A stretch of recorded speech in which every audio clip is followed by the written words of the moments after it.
hello. Shut the door, come on in, sit down.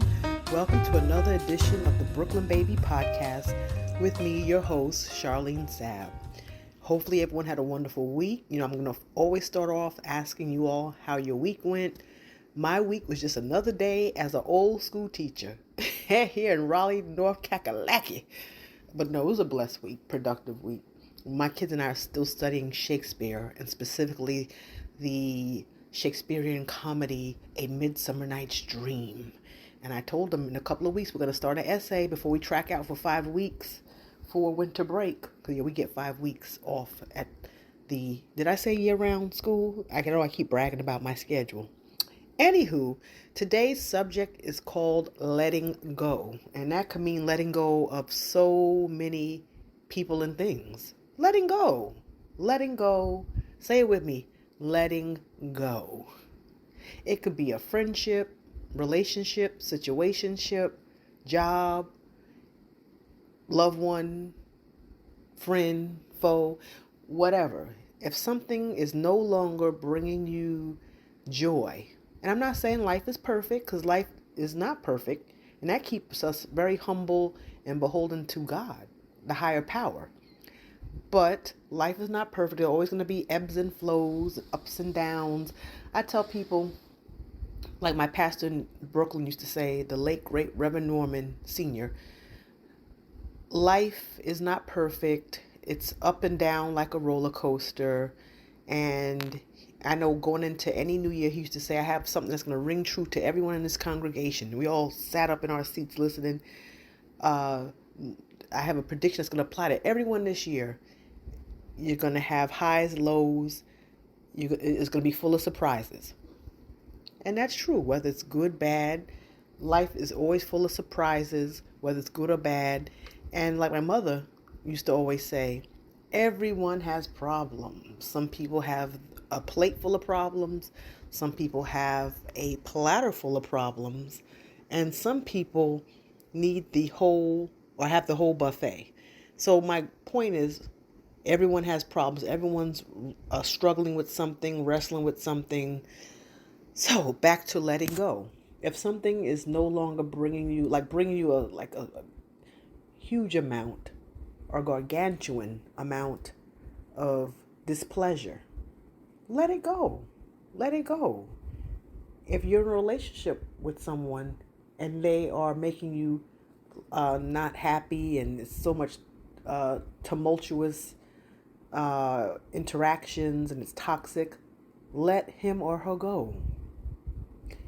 Relationship, situationship, if you are friends with people, male, female, whatever, and they are toxic, not adding to your greater good, not pouring into your happiness, let that person go. Let the friendship go.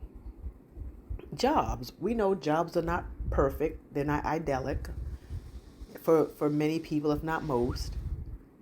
But if it's getting to the point where I hear stories about people going through depressions due to their jobs, people having anxiety, seeking psychiatric care because of the stress level at their job, getting sick behind a toxic workplace environment, going to the hospital, getting suicidal. If the level of toxicity is insurmountable and so huge, let that job go too. We are on this earth for a short time. And I saw something online. We are on earth for a short time. And the thing I saw online said, if we're lucky, we'll see 80 summers. 80 winter, spring, summer, and fall. 80. So that's roughly 80 years if we're lucky. Most people don't even reach 80 years. Some people die at birth. My point is, we're here for a short time.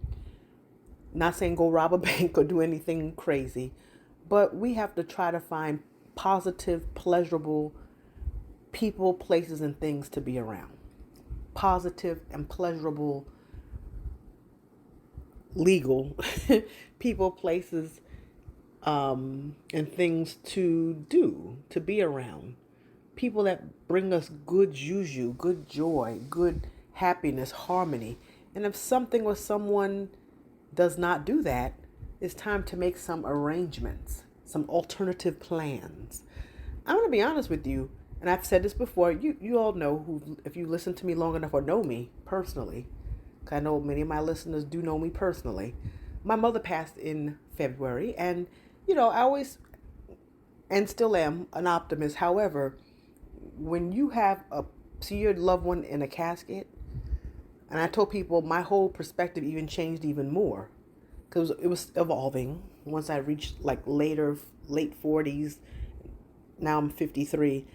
But when you see your mama in a casket and she meant everything to you, you say, you know what? I'm not going to be reckless, but I'm going to move accordingly and do what makes me pleasurable because life is so short, so precious. And without making any major revelations or reveals right now, I really started thinking about certain things in my life that I need to change, that I want to change. And I said, you know what? Certain things I'm not finding pleasurable. I'm going to make some adjustments soon. I'll keep y'all posted. So I'm going to make certain adjustments. I'm just giving y'all a little heads up without saying too much, but just make certain adjustments. Because I realized, at 53 years old, I probably have more years behind me than ahead of me. And I'm going to do what makes Charlene Sabb happy. And I encourage you all too to do whatever makes you happy. Again, if it's not illegal, you're not robbing a bank, it's positive, it brings you joy, nothing negative. Do what you want to do. If you want to travel around the world, do it. If you want to start a new business, do it. If you want to improve your health, and by working out, going to the gym, do it. If you want to change your job situation, do it. If you want to start taking up the hobby of painting, do it. If you want an extra stream of income in addition to your main job, do it. So just because like I said, nothing is worse than hearing someone of age saying, oh, I should have done this with my life. I wish, woulda, coulda, shoulda, woulda. We're here for a short time.